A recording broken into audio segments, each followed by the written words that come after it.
Hi hello everybody అస్సలం వాలేకుం బాగున్నారా? ఈరోజు మా ఇంట్లో ఆలు కర్రీ చేశాను. ఆలు 1/4 కిలో, ఎర్రగడ్డలు 2, కొత్తిమీర కొద్దిగా, పచ్చిమిర్చి 1, కొద్దిగా మిరప్పొడి, కొద్దిగా కరివేపాకు, తగినంత ఉప్పు, ఆవాలు ఉద్దిపప్పు 1 స్పూను రెడీ చేసుకున్నాము. ఎర్రగడ్డలు ఆలు కట్ చేసుకొని రెడీగా పెట్టుకున్నాక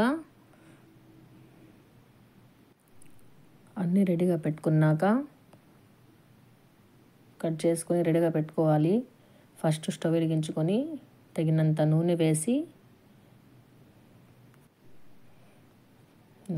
నూనె వేసినాక ఫస్ట్ ఆవాలు ఉద్దిపప్పు వేసి చిటపటలాడినాక తర్వాత ఎర్రగడ్డలు పచ్చిమిరపి వేసి కొద్దిగా దోరగా వేయించుకోవాలి. నెక్స్ట్ దోరగా వేయించుకున్నాక ఆలు వేసేయాలి. ఆలు వేసి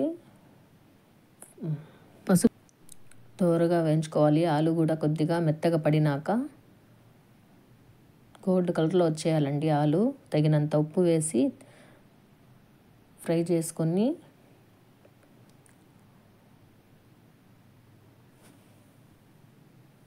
ఆ తర్వాత ఫ్రై అయిపోయినాక కొత్తిమీర వేసేసి రెడీ అయిపోయిందండి. చూడండి, మీరు కూడా ట్రై చేయండి, లైక్ చేయండి, షేర్ చేయండి.